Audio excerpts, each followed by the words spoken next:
Hello students, welcome to the class.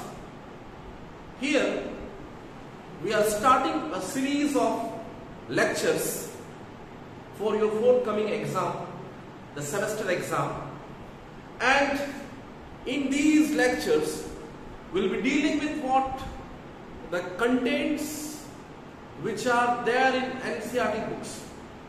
We'll follow strictly your NCERT syllabus and in detail, in depth, we'll go through many concepts so that whatever objective questions will appear in an exam, you may solve it very easily, right? तो ये lectures बहुत important होंगे बच्चों, और यहाँ पे मैं laws of motion से इसकी working करा रहा हूँ, right? We are beginning with the topic what? The unit laws of motion, right? और इससे पहले कि आप laws of motion में जाएं, याद रखें आपको बेहद जरूरी होगा कि you should know few important terms, the definitions. उसमें से सबसे पहली जो डेफिनेशन जो आपको पता होनी चाहिए वो है क्या? इनर्शिया। इनर्शिया, और आपने अपने 9th स्टैंडर्ड में जरूर ये पढ़ा होगा कि इनर्शिया है क्या, व्हाट इज इनर्शिया, ये आप बखूबी जानते होंगे, right? Inertia, what is that inertia? याद रखें, inertia is an inherent property of a body. Body की खुद के अंदर एक प्रॉपर्टी होती है, उसे आप बोलते हैं inertia. Inertia is not a quantity, be careful, ये क्वांटिटी नहीं है, क्योंकि इनर्शिया को मेजर नहीं किया जा सकता। Inertia is just a property, inherent property of a body, it is not a quantity. कैसी प्रॉपर्टी है? The property by virtue of which a body can not change its state by its own. खुद अपनी मर्जी से कोई body अपनी state नहीं change कर सकती। A body can not change its state by its own, right? Whether it is state of rest और स्टेट ऑफ मोशन।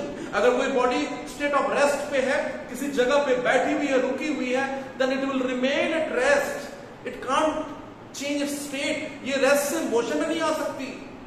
वहीं अगर कोई बॉडी जो है वो यूनिफॉर्म मोशन से किसी पर्टिकुलर डायरेक्शन में अगर मूव कर रही है, it will continually move in the same direction with the same velocity. It can't change it's velocity or its direction of motion by its own। तो ये इनर्शिया की एक बेसिक डेफिनेशन आप समझ चुके हैं। कई बार इनर्शिया को बोला जाता है क्या? It is resistance offered by body whenever you want to change the state. आपने देखा है कई बार अगर कोई बॉडी रेस्ट पे है, उस बॉडी को मोशन में लाना चाहेंगे, या कोई बॉडी अगर मूव कर रही है उसे आप रोकना चाहेंगे, तो वहां पे आपको फोर्स एक्सर्ट करना पड़ता है, बॉडी खुद से नहीं आ सकती। तो इनर्शिया की दूसरी डेफिनेशन क्या है बच्चों? Inertia is a property of a body by which the body offers resistance to the force which tends to produce a change in the state of body। अगर बॉडी रेस्ट पे है, उस body को motion में लाने के लिए हम फोर्स लगाएं, या एक बॉडी मूव कर रही है उसे रोका जाए, तो उस फोर्स को जो चेंज लाना चाहता है उसको रेजिस्ट करता है। किसके कारण? It is due to the property of inertia, right? तो इनर्शिया के मैंने आपको दो डेफिनेशन बताई। इनर्शिया की पहले डेफिनेशन क्या बोला? Inertia is an inherent property of a body by virtue of which the body can't change its state by its own। और वही क्या बोला? अगर कोई फोर्स लगाया जाए कि बॉडी का स्टेट चेंज किया जाए, बॉडी जो रेस्ट में उसको मोशन में लाया जाए, या जो बॉडी मूव कर रही है उसको रोका जाए, तो किसी भी चेंज का अपोज करती है कौन? बॉडी। क्यों? Due to the property of what? Inertia. Inertia 3 type के होते हैं, आप जानते होंगे, आपने 9th स्टैंडर्ड में पढ़ा होगा। Inertia of rest, inertia of motion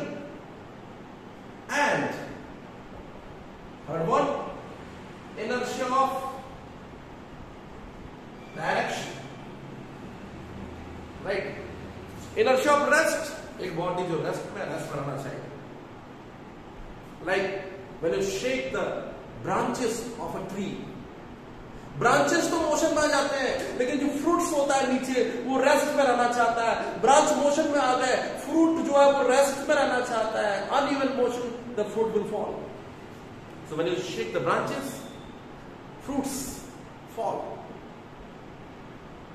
क्यों? इनर्शिया ऑफ किसके कारण? रेस्ट के कारण. क्योंकि ब्रांचेस तो मोशन में आ गई, लेकिन फ्रूट रेस्ट पे रहना चाहता है. इनर्शिया ऑफ रेस्ट के कारण, और इसलिए वो अनइवन मोशन के कारण वो गिर जाता है. बिल्कुल वैसे ही आपको मालूम है इन दिनों में ठंडी का समय आने वाला है. क्या करते हैं आप? क्विल्ट या ब्लैंकेट घर से बाहर निकाल के आप उसे स्टिक से बीट करते हैं. क्या होता है? When you beat it, what happens there? वो क्विल्ट आगे निकल जाता है, वो ब्लैंकेट आगे निकल जाता है, डस्ट वही हो जाता है. Right? Why? Due to inertia of rest. So when you beat a carpet or a blanket, what happens there? The blanket, it moves forward while the dust particles, they remain at rest. Blanket आगे निकल गया, dust particle वहीं रुके रह गए, छूट गए. Inertia of rest के कारण वो बाहर आ रहा है. एक्चुअली वो बाहर नहीं आ रहा है, कारपेट आगे जा रहा है, ब्लैंकेट आगे जा रहा है. वो अपनी जगह पे थे, वो रुके रह गए, ये ब्लैंकेट आगे निकल गया, इनर्शिया ऑफ रेस्ट के कारण बाहर आ गया. You got the point there. Inertia rest के कारण ही अचानक से अगर बस आगे जाती है, अचानक से एक्सीलरेट होती है, you fall backwards. Inertia of rest के बहुत सारे एग्जांपल आप जानते हैं. In the same way, the second kind of inertia is what? Inertia of motion. आप जानते हैं कोई बॉडी अगर मूव कर रही है तो मूव ही करना चाहती है, inertia of motion के कारण.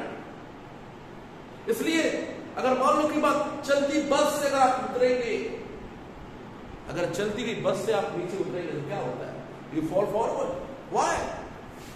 Because as soon as you come to the ground, your leg are at rest, but your body, due to the inertia of motion, wants to move forward.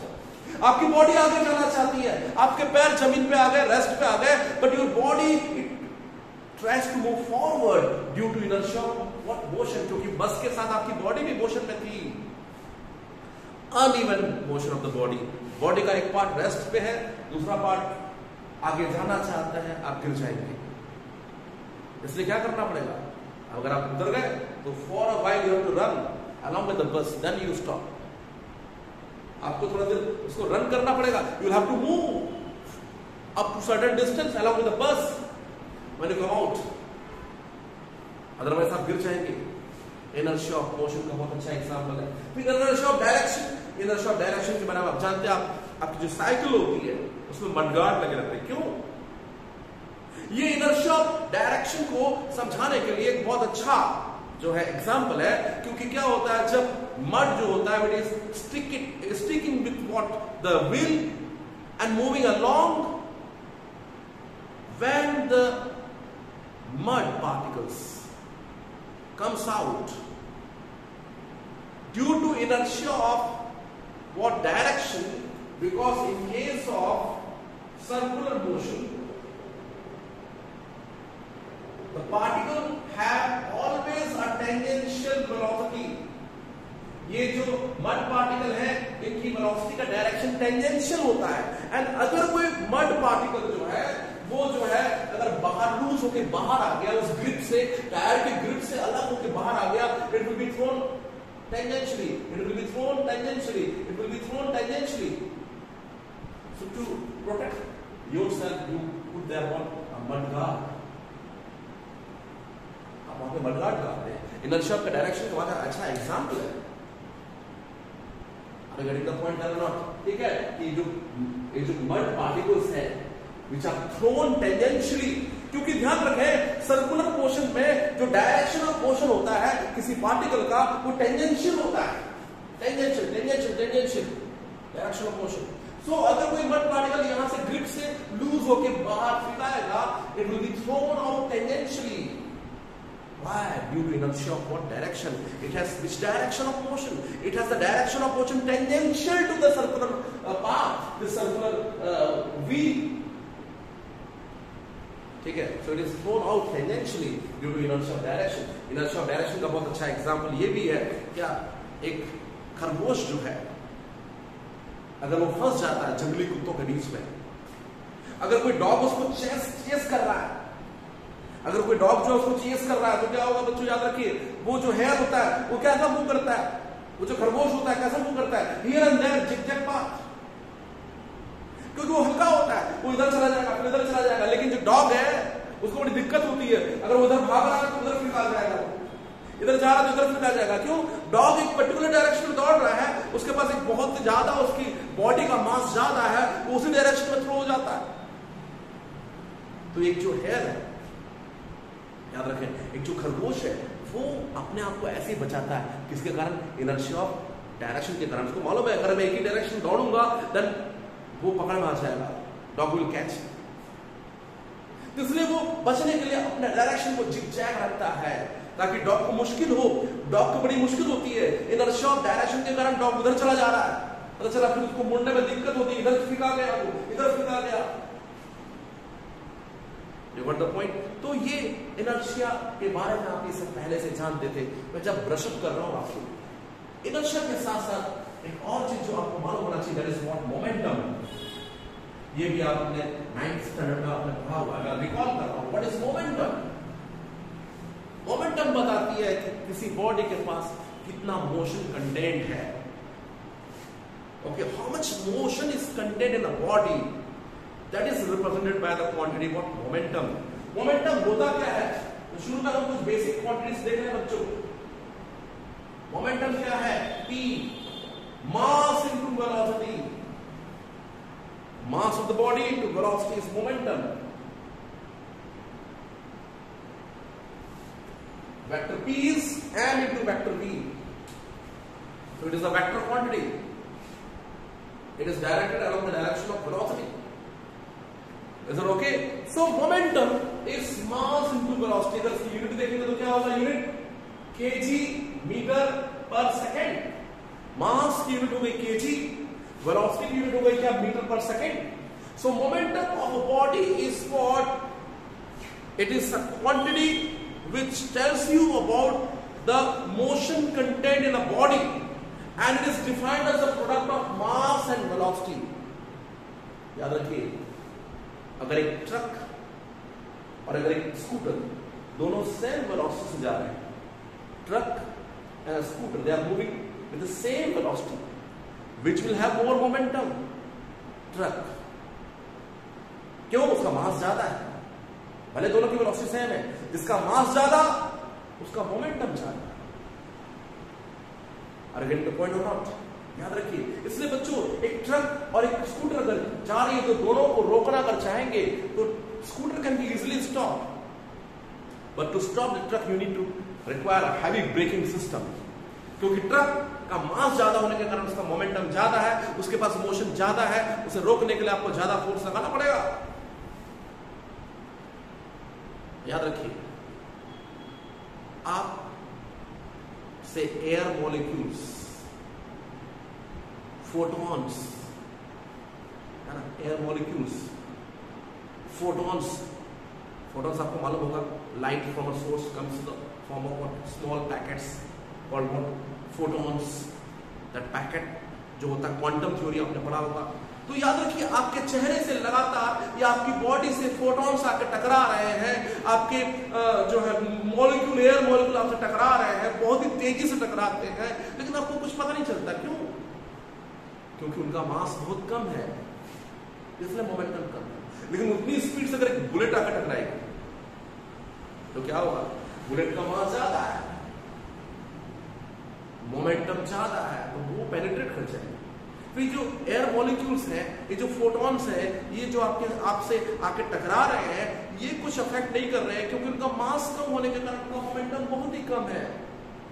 But if a bullet strikes you or strikes a body at the same speed, it is harmful. That is due to the quantity momentum. Momentum tells you that how much motion is contained in a body and what force is required to stop the body. Next, quantity जो हमको देखना है या हमको knowledge में होना चाहिए, that is what force. और आप जानते हैं कि फोर्स क्या होता है? फोर्स इज पुश और pull, an external factor. Force is an external factor which either changes the state of body or tries to change the state of body। Force एक ऐसा फैक्टर है जो कि बॉडी के स्टेट को या तो क्या करता है बच्चों, चेंज कर देता है या चेंज करने की कोशिश करता है। Are you getting it there?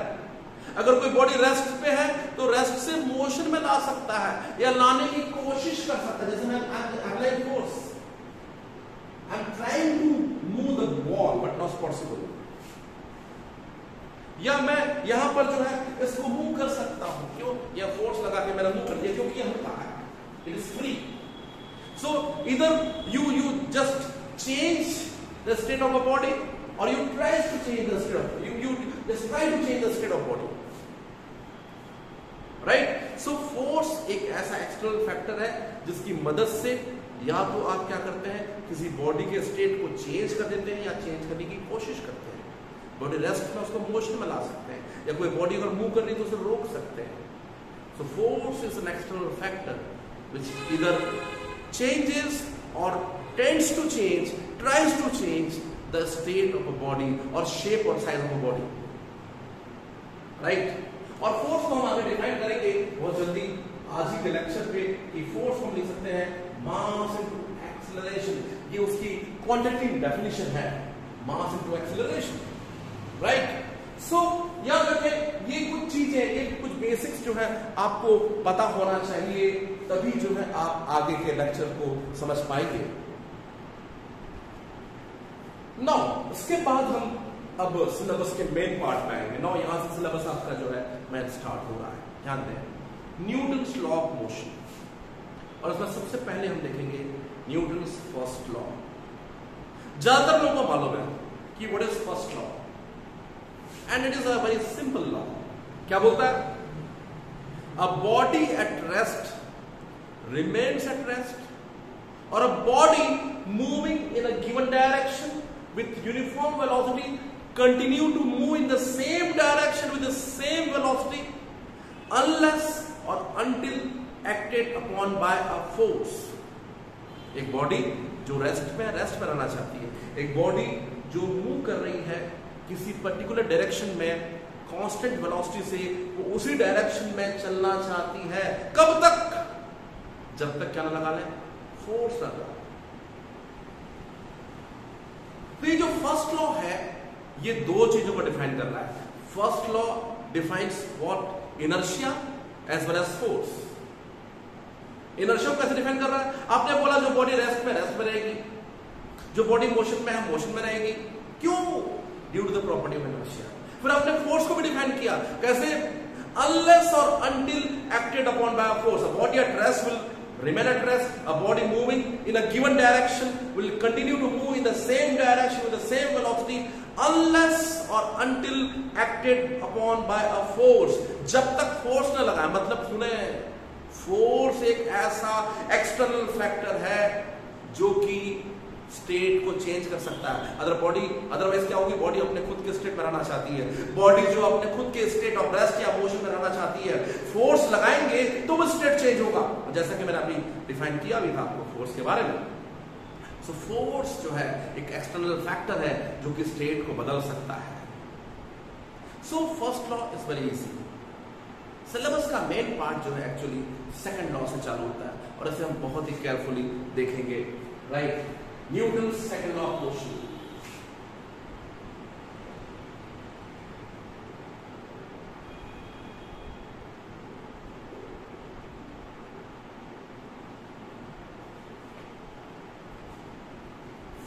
Newton's second law of motion क्या बोलता है? लॉ बोलता है rate of change of momentum of a body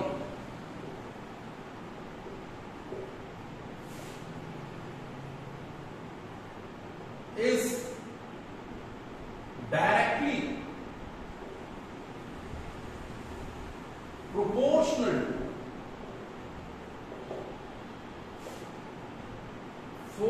applied and change in momentum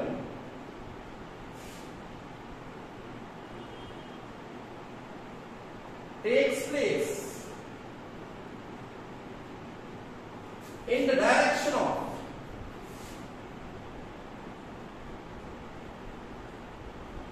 force applied. तो देखिए इस लॉ के दो पार्ट हैं. There are two parts in the law. First part क्या बोलता है?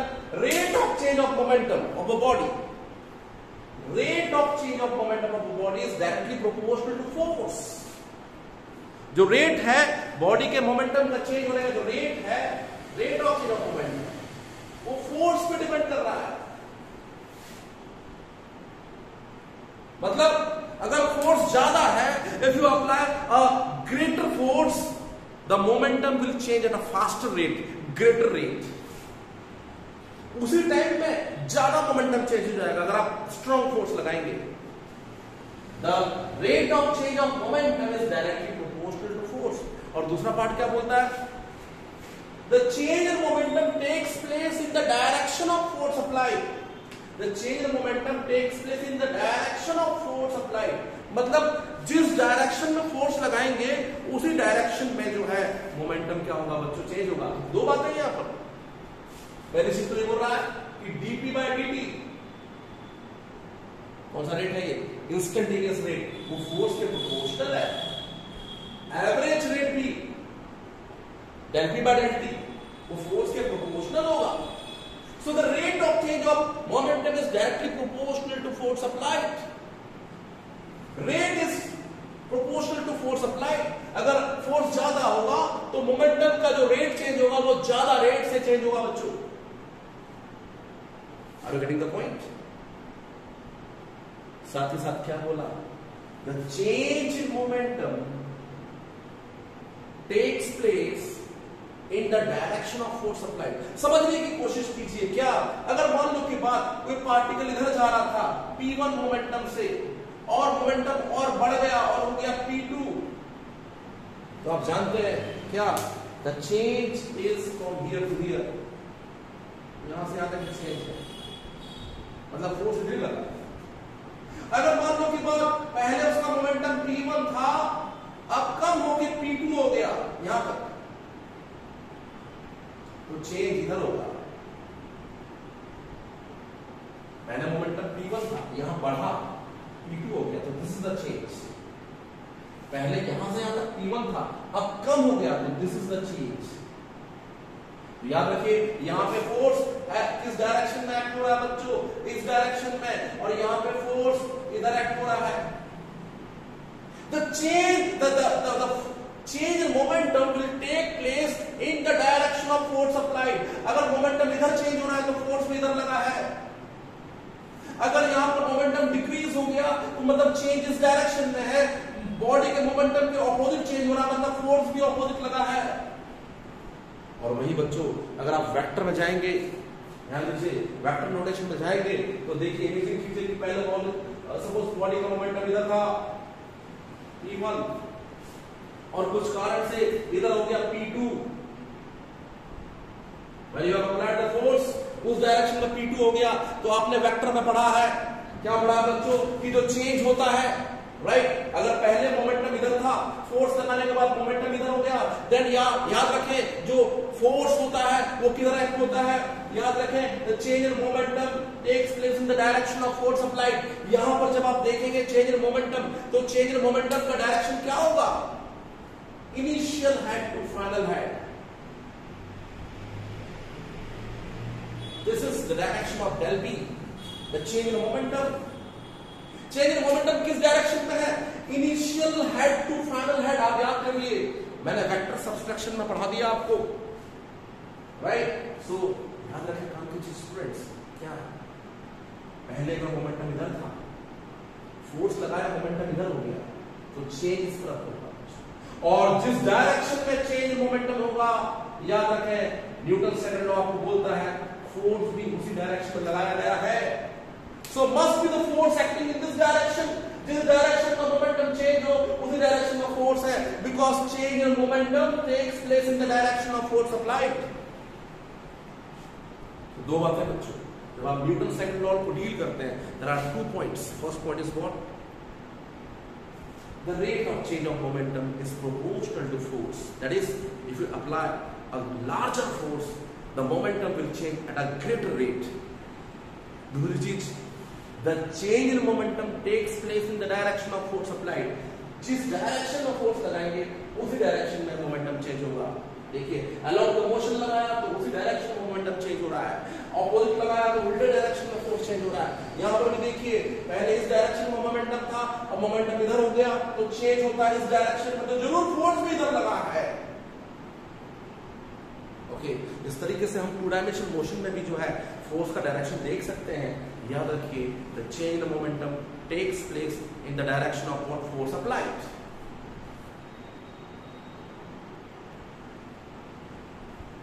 Now after this, we'll derive a very, very important formula for the force. And this derivation is based on Newton's second law only. Suppose we have a particle which is moving with the momentum P. Okay? There is a particle. Particle is moving with what momentum? P. And suppose we apply a force. That a force F is applied for del t time, so that momentum changes by dp. Okay, you have applied there a force on this particle which was moving with the momentum mv, p, and you have applied there the force for a very short period of time dt, due to which suppose the momentum changes by dp.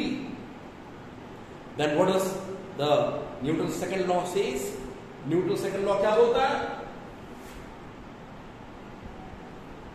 Force proportional to rate of change of momentum. आप rate जानते हैं, del P. आप जानते हैं rate का मतलब आप समझते हैं ना। देखिए, डीपी टाइम में मोमेंटम कितना चेंज हुआ डीपी, तो यूनिट टाइम में कितना चेंज होगा डीपी बाय डीटी। इसी को तो रेट बोलते हैं।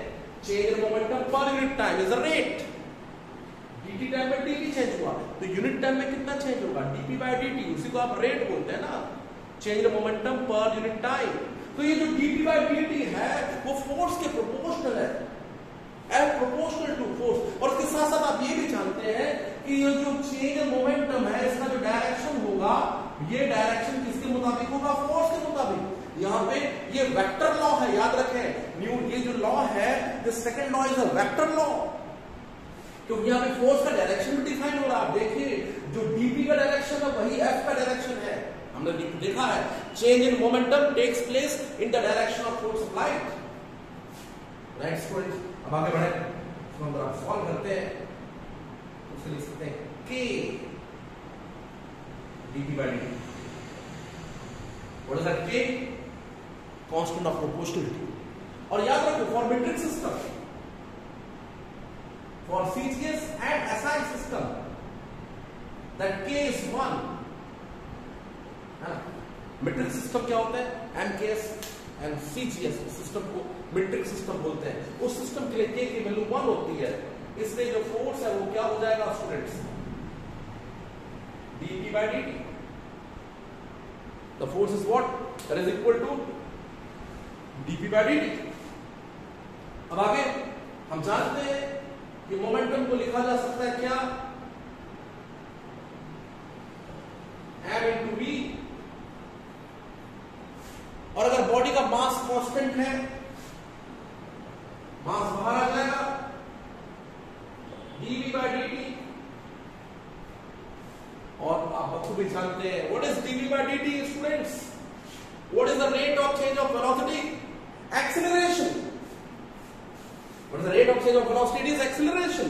इसलिए यहां से आप लिख सकते हैं कि मैं right here what f equals to dv by dt की जगह a ma, a very important derivation, right? F equals to ma. Why? Because a is the acceleration of body, which is dv by dt. Rate of change of velocity is acceleration. Be careful. So in that way you can derive formula for the force using Newton's second law. You got the concept there, students? The job was very easy. Simply you have taken what? The force is directly proportional to rate of change of momentum. And when you have solved K, constant of proportionality, 1 for the metric system, you will write F equals to dp by dt. Right? और P की जगह जब आपने value रखा mass into velocity, मास अगर constant है तो बाहर आ जाएगा, it will B dv by dt है, and dv by dt is rate of change of velocity is nothing but acceleration. And in that way you are getting here a very important law, very important definition of force. F equals to what? ma. Force is mass into acceleration.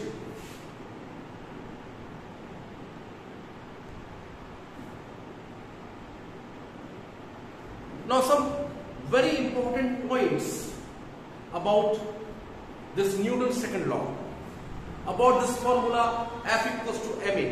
कुछ बहुत ही important points हम देखेंगे. The first point, याद रखें, first law is contained in second law.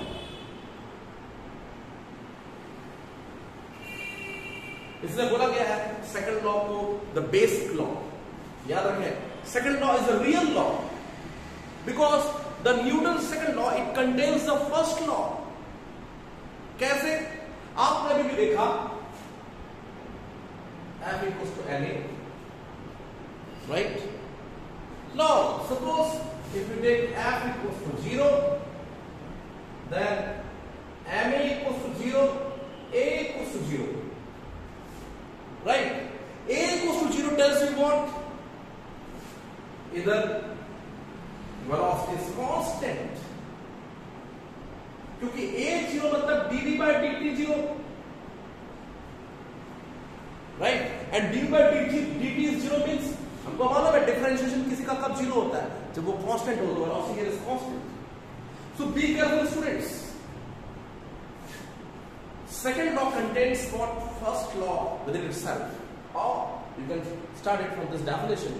हमने second law से इस definition को derive किया है. F equals to ma. और अगर कोई भी force नहीं लगाया तो a 0 होगा. Acceleration 0 होने का मतलब क्या बच्चों? Velocity जो है वो constant रहेगा. मतलब क्या हुआ? The velocity remains constant when no force is applied. क्या मतलब हुआ? A body at rest will remain at rest. A body moving at constant velocity will continue to move with the same constant velocity if no force is applied. That is what? First law. So be careful. Newton's second law contains in itself what? The first law. Next property. Newton's second law is strictly given for a point particle.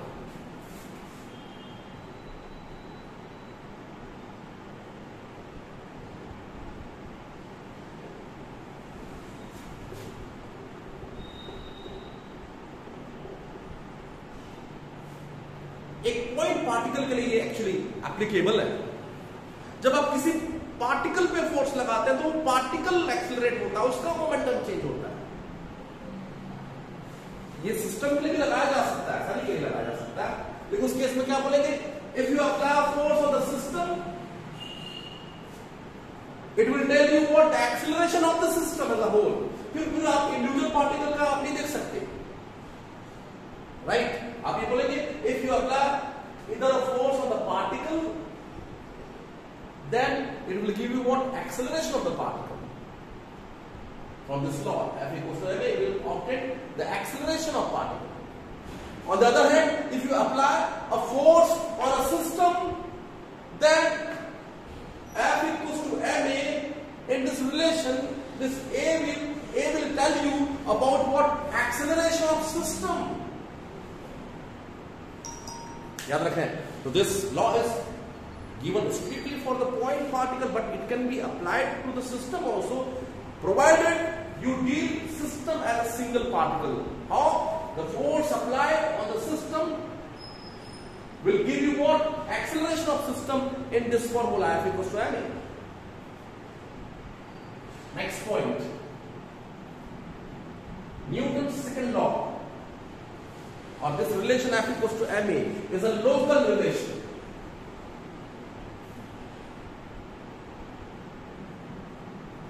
What is the meaning of that local relation?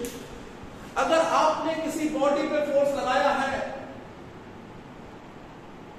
if you have applied a force on a body, on a particle, at certain instant will give you what?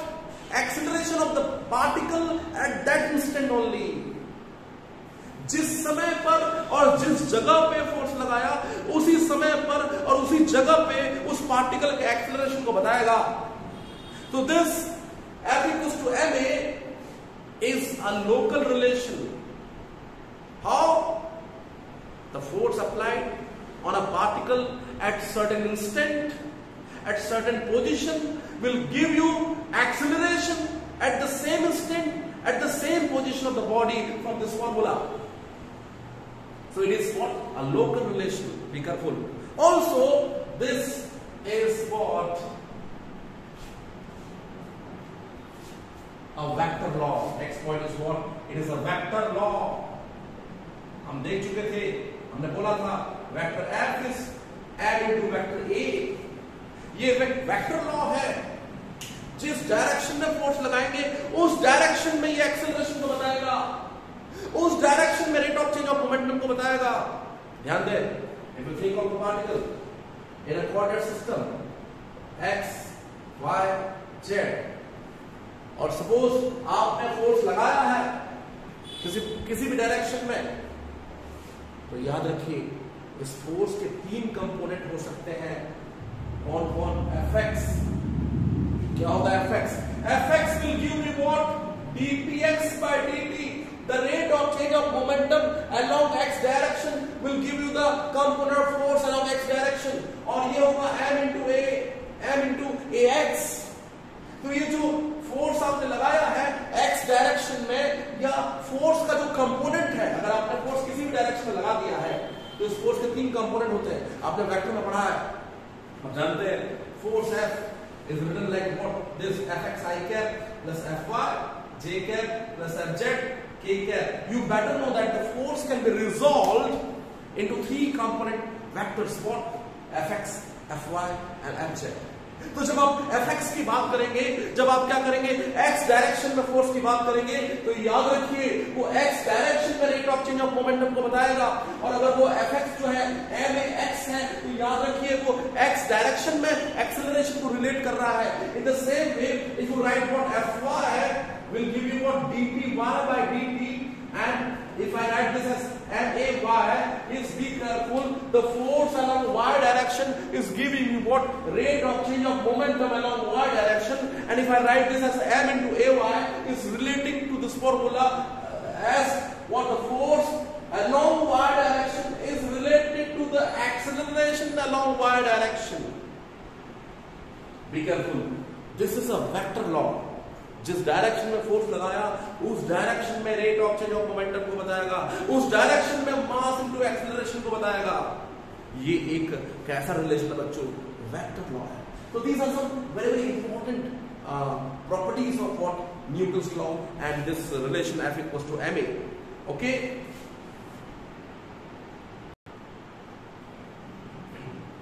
now we'll go through some important units of force. Units of force. And first, we'll deal with what? Absolute units.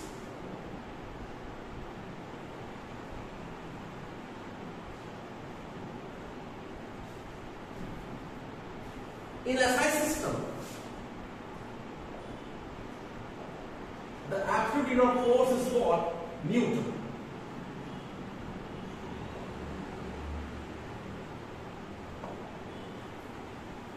Now for the definition F equals to ma, you can very easily define this unit the absolute unit in SI system. How? If you have a body of mass 1 kg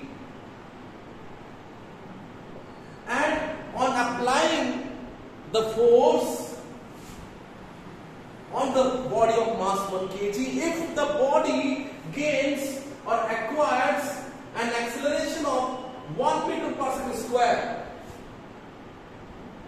then the force applied is said to be 1 Newton.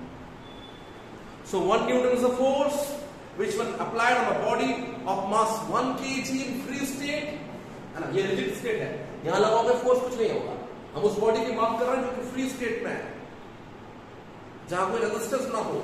Okay, so if you apply a force of 1 Newton on a body which is free, a body of mass 1 kg, and if the acceleration produced is 1 meter per second square, then the force is said to be what? 1 Newton. इसी तरीके से आप जो है CGS system में भी जो है एब्सोल्यूट यूनिट डिफाइन कर सकते हैं. इन CGS क्या होता है? डाइन. What is that? फिर से वही F इक्वल्स टू ma से आप इसको डिफाइन कर सकते हैं. कैसे? If on applying a force of 1 dyne, or if you apply a force on a body of mass 1 gram, you apply a force on a body of mass 1 gram which produces an acceleration equals to what? 1 centimeter per second square. 1 gram mass body में अगर वो 1 centimeter per second square का acceleration पैदा करता है बच्चों, then the force is said to be 1 dyne. So what is 1 dyne? The force which when applied on a body of mass 1 gram would produce an acceleration of what? 1 centimeter per square is 1 dyne. इन दोनों में relation देखना बहुत easy होगा. हमने see the relation है. देखिए कैसे, हमको मालूम है 1 न्यूटन क्या होता है? 1 kg into 1 meter per second square. 1 kg 1000 gram. 1 meter 100 centimeter per second square will give you what? That's for 5 gram centimeter per second square. You want the point or not? 1 kg is 1000 gram. 1 meter can be written as 100 centimeter. Now the gram centimeter per second square is nothing but what? Dyne. ये जो gram centimetre per second square है वो dyne है, तो it will be what? Tens for 5 dyne. याद रखिए बच्चों, a very important relation. 1 Newton is stands for 5 dyne. Okay, 1 Newton stands for 5 dyne. So this we were discussing about what? Absolute units. ये जो है absolute units है, Newton and what? Dyne. Now second units are the gravitational units. What are these gravitational units?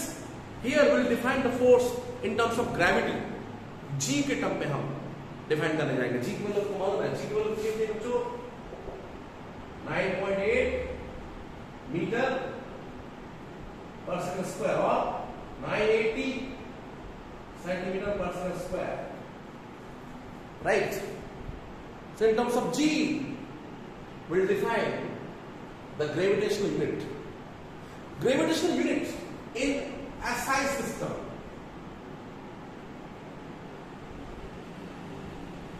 The gravitational unit in SI system is what? It is kilogram force or kilogram weight. क्या बोलेंगे इसको? Kilogram force, KG force और kilogram weight. क्या होता है ये? 1 kilogram force is that force which when applied on a body of mass 1 kg would produce an acceleration equals to g. That is 9.8 meter per second square. That force is said to be 1 kg weight force or 1 kg force. So what is 1 kg force or what is 1 kg weight force? The force which when applied on a body of mass 1 kg would produce an acceleration of what? G 9.8 metre पर second square. तो ऐसा force जिसे 1 kg की body में लगाने पर G के बराबर का एक्सेलरेशन पैदा कर दे, वो फोर्स है क्या? 1 kg वेट और 1 kg फोर्स। बिल्कुल वैसे आप डिफाइन कर सकते हैं कैसे जिस सिस्टम में